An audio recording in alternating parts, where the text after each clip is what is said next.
I'm Aubrey Sitterson, and this is SKALD. You're listening to the only story that matters. A weekly, serialized, brutal take on sword and sorcery fiction. Every episode is written by me, and then I record each of them in one single, flawless take. Each week, we pick up exactly where we left off the week before, but don't stress about what you've missed.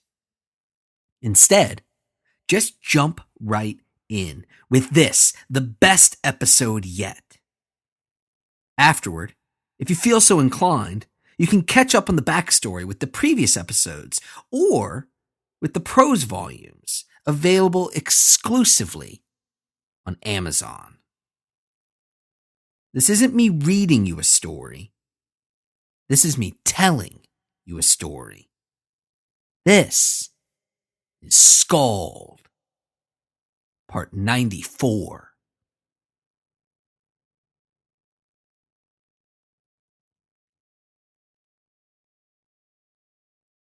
Ho is ready.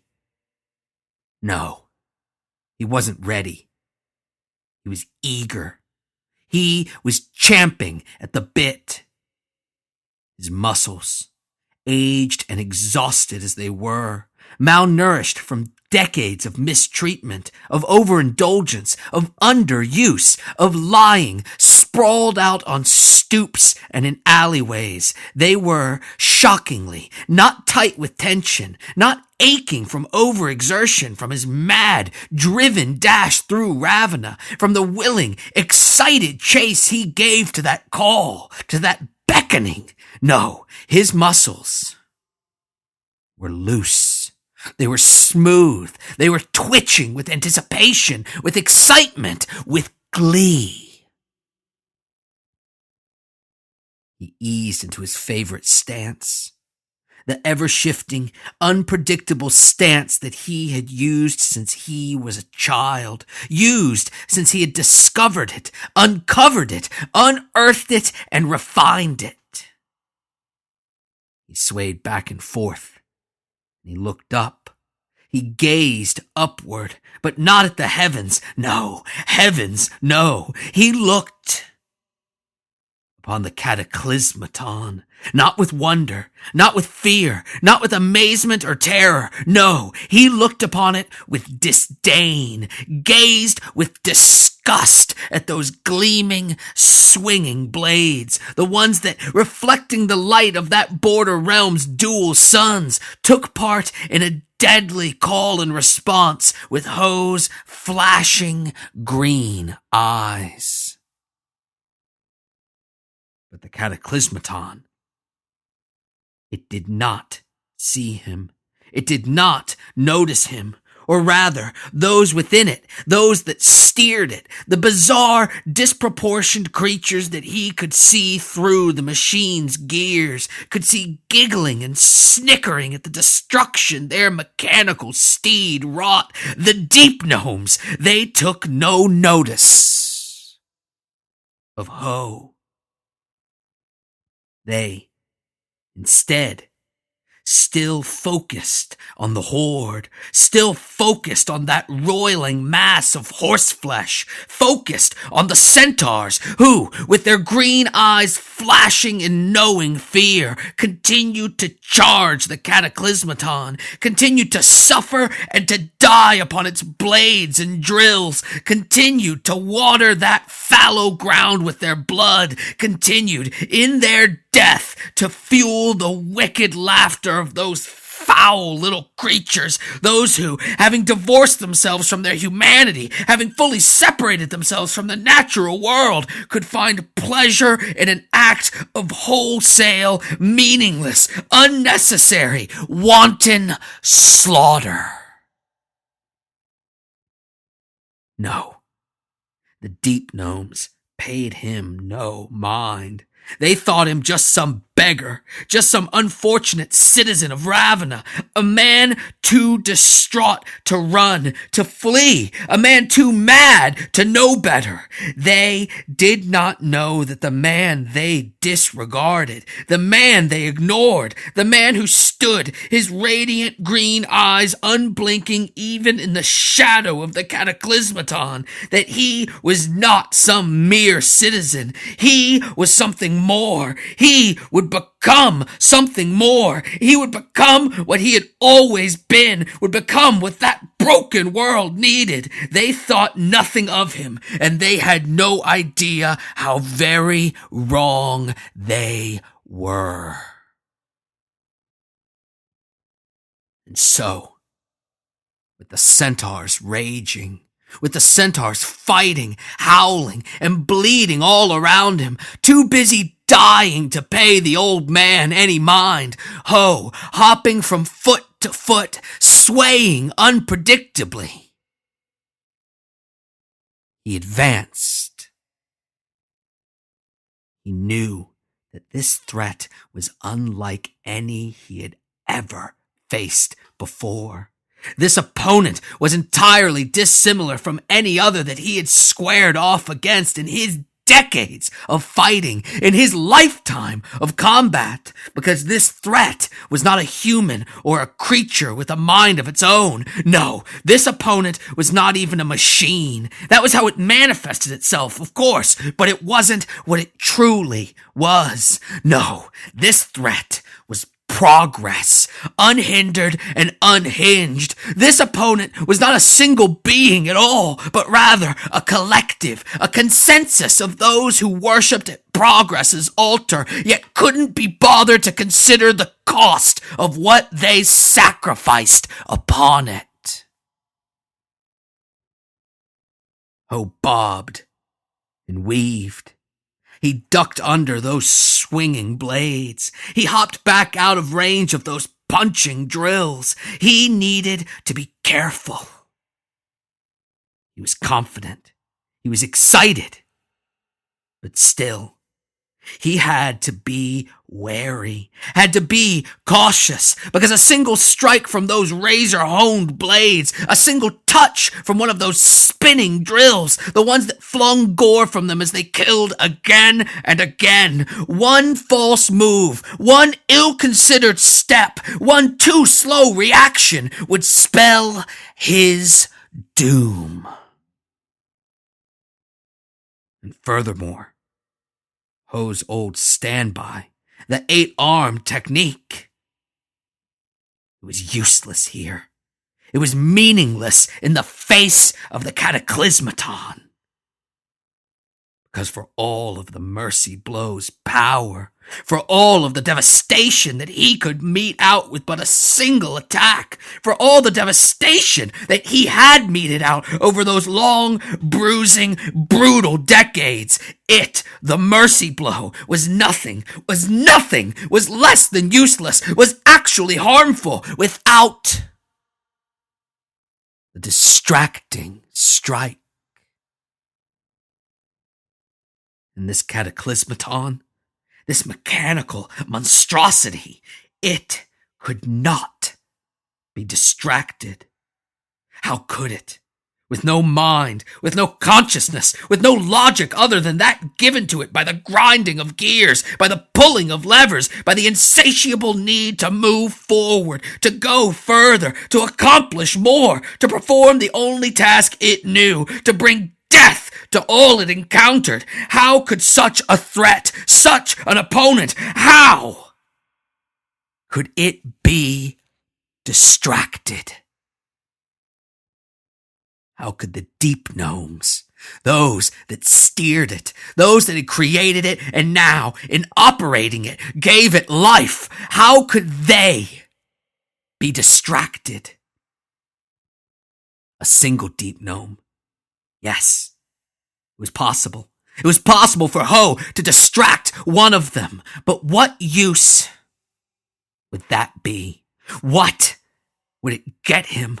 What would a momentary lapse accomplish when there were so many others to pick up the slack, eager to do so, eager to say that it was they who had stepped up and done what was necessary. And besides, how could he possibly distract them? How could he possibly distract the deep gnomes, those that sat focused, willingly entranced by their work, by their technical, tedious, monotonous, meaningless work? No, the mercy blow was useless.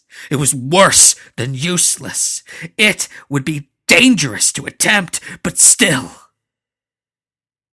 Ho had to do something. He had to act. He looked around as he swayed and danced, panic creeping in around the edges of his consciousness as he saw the centaurs cut down and butchered all around him. Panic creeping in for the first time since he felt the call, felt the summons, felt the beckoning. No, he had to act. He had to act. He had to do something. He had to stop this thing, the cataclysmaton. But he knew that stopping those that drove it, those that created and powered it, those that gave it that simulacrum of life, he knew that stopping the deep gnomes was not enough. Stopping the deep gnomes would not would not solve the problem, because for every one he struck down, another would willingly rise up to take its place. He could distract them. He could fell them with his mercy blow over and over again. But the end, where things ended up, would always be the same. No, he could not simply defeat those that drove the machine, those that drove progress, thinking themselves in control of it, becoming its willing slaves. No, he needed to break, to shatter, to dismantle and destroy the machine itself. And so, he watched, he observed. As he danced and fell back and forth, he watched the machine's movements. He observed the cataclysmaton's unmistakable rhythms, those dictated by the rigid gears and clockwork that animated it. He swayed elegantly, magnificently. And as he did, he came to a startling realization. He was completely sober. Any liquor still coursing through his veins had been burned out. From the charge up the tower, from the blazing touch of that dread spear, from his pilgrimage across Ravenna, from the beckoning, whatever it was, at that moment he was unmistakably, undeniably sober. And yet, his rhythmless dance, his unpredictable motions, they were not the worse for it. And though he was glad of it, though he was fortunate for this turn of events, he did not understand it. There was no time for pondering. There was no time for introspection or self-study. No, every second that passed saw the slaughter of a dozen centaurs, saw a dozen of those proud creatures, noble in their simplicity, in the naked brazenness of their drives and desires, saw them cut down mercilessly, never to rise, never to pound their hooves upon the grasslands and steppes ever again. No, time was of the essence, so Ho turned his study outward, and he memorized the patterns of the cataclysmaton, the rigid, unmistakable rhythms that marked the machine as unnatural, branded it shameful in its contrived existence. He studied the rhythm. He memorized the pattern, and when he was ready, when the motion made no sense, when it followed awkwardly from his previous motion, when it looked as if his dance would have him fall back or fall upon the ground, he instead darted forward. He danced around the centaurs, the ones charging forward, filled with life, and the ones falling back, taken by death. He swayed around the drills and their ceaseless spinning. He ducked beneath the blades and their ceaseless spinning. He dodged and he weaved, drunk not on wine, not on the creation of a god or goddess, but instead intoxicated by the call, by the summons, by the beckoning, drunk on the knowledge of what was required of him, what he must do, the fight that he had to win. It wasn't difficult for him. It was easy for him. It was a simple matter to dance around the dangers that surrounded him. A simple matter to evade the threats that surrounded that whirring, clanking monstrosity, and to draw ever closer to its cacophonous core, to the center of its clockwork blasphemy, to the place where the machine's motions and power and affront to the natural order originated. He drew closer and closer, drew to within arm's reach of the machine, drew close enough to see clearly its intricate inner workings. He drew close enough to strike, and so he did. He had no intention of destroying the machine in a single blow. No, that would be absurd. It would be impossible.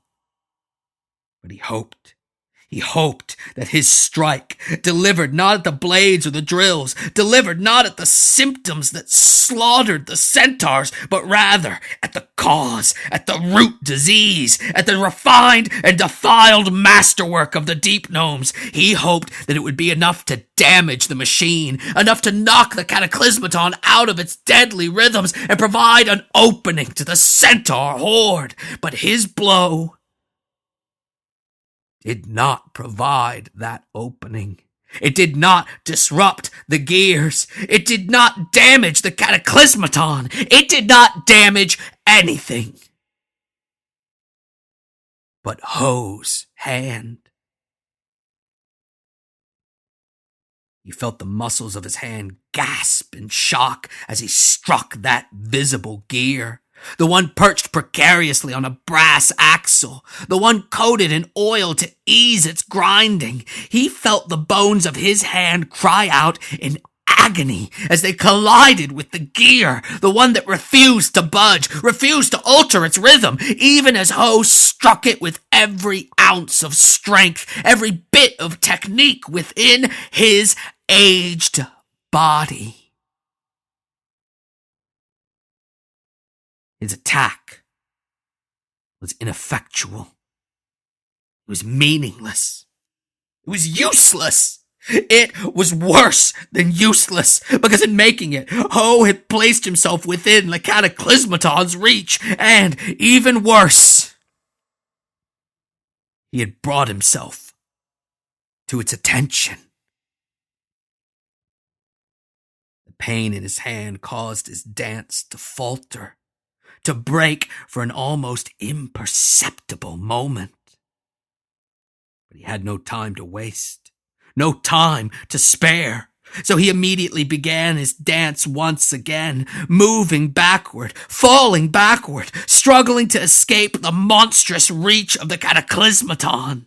But the cataclysmaton had felt his blow. The deep gnomes had seen his attack, and so they turned their dreadful gaze upon him. He moved as quickly as he could, as randomly as he could, as without rhythm or pattern as he could. He practically ran backwards as he struggled to maintain the unpredictability that shielded him from danger. But that moment of delay, that moment of inaction, it left him at a detriment. It left him struggling not to act, but to react. And as such, he was unable to move as freely, as quickly, as randomly as he needed. Oh, panicked. Truly panicked. His mind filled with fear, his heart filled with ache, his body quivered and threatened to give out on him as he hopped away from the drills, as he ducked beneath the blades, and as he struggled, as he fought to get away from the cataclysmaton. But the cataclysmaton would not allow it. The deep gnomes would not allow it. They had seen his attack. They had seen how close he was able to draw, far closer than any centaur. And so, they gave chase. They pursued him. The cataclysmaton shifted gears. It changed direction, and it rolled after Ho. Not quickly, but fast enough that he could not escape it, could not draw out of its deadly range. Breathing heavily, he scrambled backward, fighting to escape that deadly rhythm, fighting to free himself from those methodical, clockwork attacks. He was making progress, slow but steady progress. He was almost there. He was almost away, almost far enough to turn and break into a full-on sprint, to increase the distance between himself and the cataclysmaton so that he could formulate a new plan.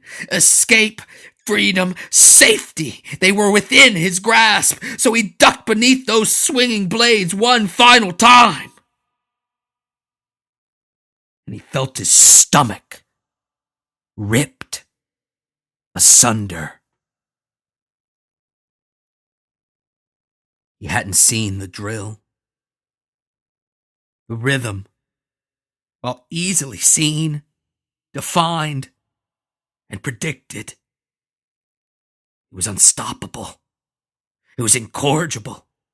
It was unceasing, unending, and eventually, though he had lived a life dedicated to randomness and to the chaos it fomented, that clockwork rhythm, the inexorable march of progress, it had caught up to him, and it had run him through. And just as quickly as the drill had impaled him, it retracted. The cataclysmaton had a rhythm to follow, had centaurs to slaughter, had a natural world to defile and befoul. And as it did, as the cataclysmaton turned back to that riotous centaur horde, the revered Master Ho, he of the exquisite 8-arm technique, his ruined body, crumpled to the ground. He laid there, bleeding out, his blood mixing with that of the centaurs, the ones who lay motionless all around him. He laid there, dying as his mind spun, as the 8-armed star he had worshipped, the one he had embodied, spun within his very psyche, pulling him in with its undeniable gravity, calling him, summoning him, beckoning him. And as he watched, as the darkness closed in, as the darkness grew outward from that spinning star, he saw those 8 arms take on another shape, saw them embody another form, one that was both unrecognizable as well as familiar.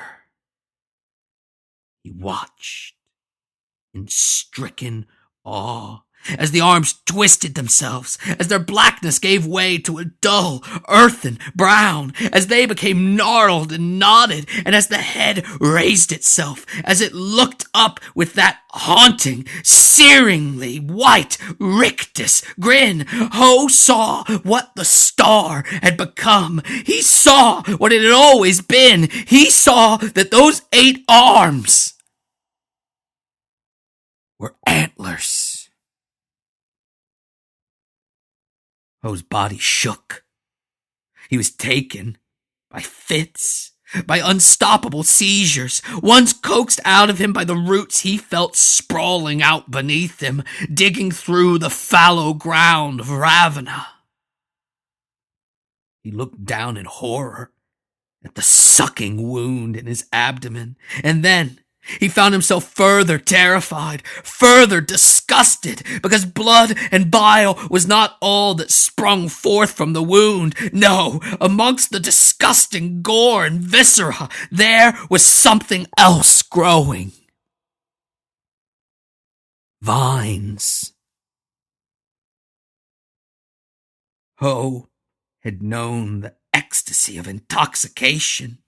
He knew it intimately. He had touched the face of gods, both real and imagined. He had created gods more real than any that deigned to step foot upon the earth. But this was something different. He had, time and time again, become a dancing, whirling avatar of destruction, had embodied the very gods he created, had joined briefly with them, but always as a cynical, self-interested act, always with an eye toward the absurdity of what he created, of the artifice of creation, of the central irony baked into an unavoidable truth. All that is, all that was, all that will be was created for destruction. But now this was something else.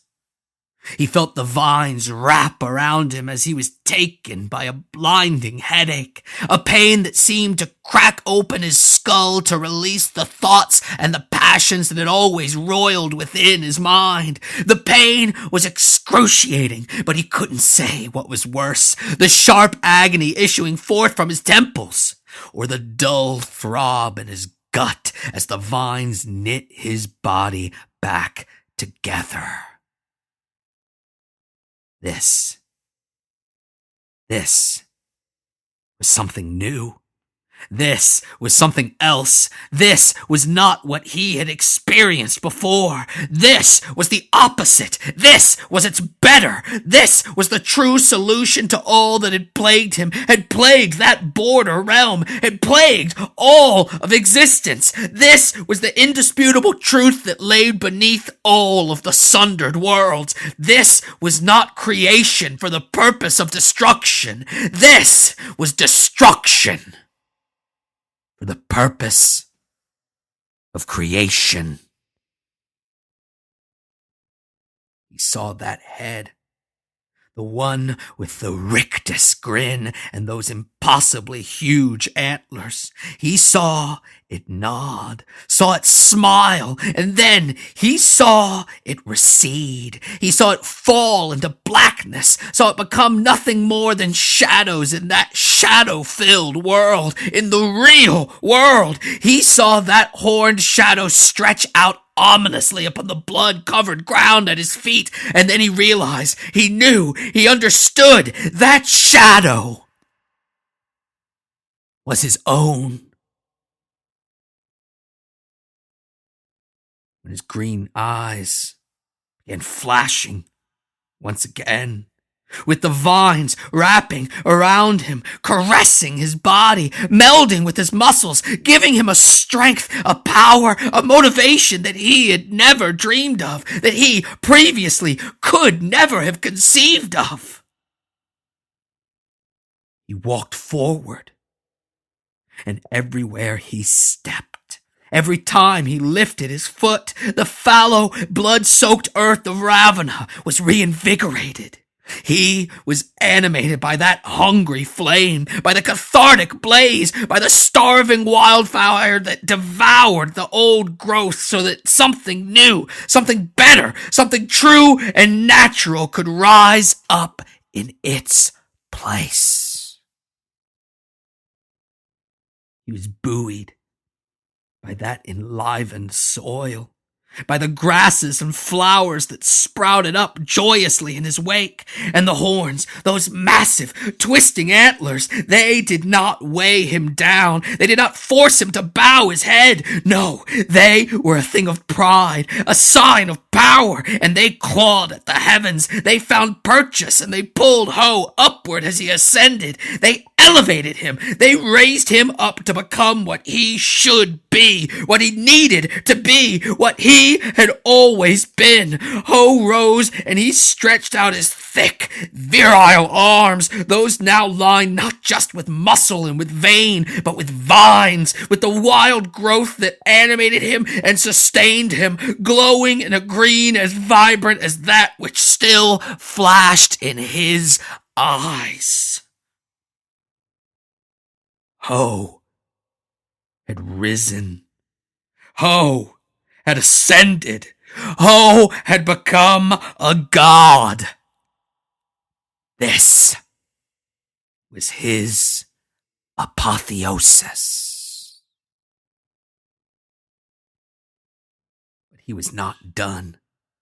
He was far from finished. He looked out upon that sullied creation, upon that filthy, ruined border realm, and he saw not what it had become, not what it had been turned into. He didn't even see the centaurs, those bloodied and dying horse beasts, those who looked upon Ho, who looked upon their Messiah, their blessed horned god, returned to them, finally, inevitably. No, still they remained invisible to Ho.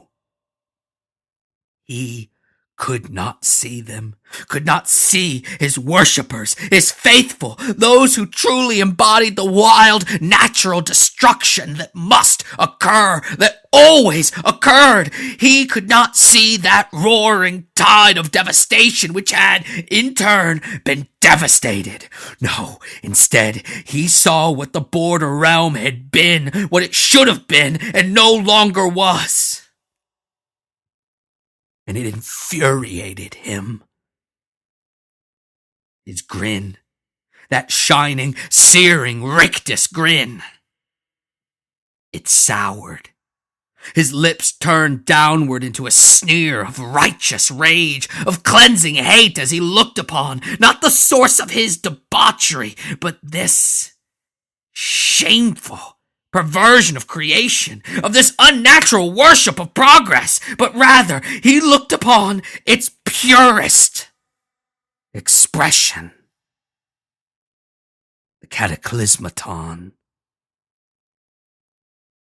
Ho stepped forward, with the grasslands bursting out beneath his feet, washing over not just Ravana, but all of that border realm, over the entirety of that shard of existence, except for the twisted, corrupted domain of the other, of that whose name even he, even in his divine transformation, did not wish to speak. The grasslands rushed underneath the cataclysmaton, terrifying the deep gnomes within, bewildering those that remained of the arrogant high elves, looking on in perplexed awe. He said nothing, because nothing needed to be said. The truth he served did not need to be spoken, did not need to be argued for.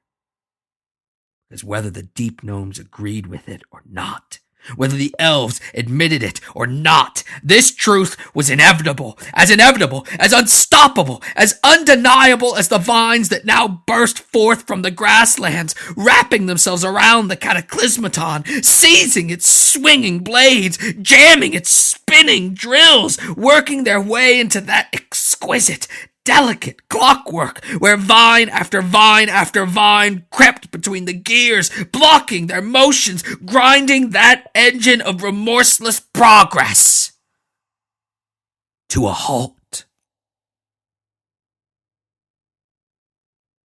Ho raised his head, and he flexed his newly grown, fully invigorated muscles, and as he did so, The vines responded in kind, tearing that false idol to bits, devastating blade and drill and cog and engine and gnome alike. And as he watched the cataclysmaton destroyed, as he watched nature take back what rightfully belonged to it, he raised his head and he let out a triumphant cry, one that was echoed back to him by the centaurs and their joyous, ecstatic cheers.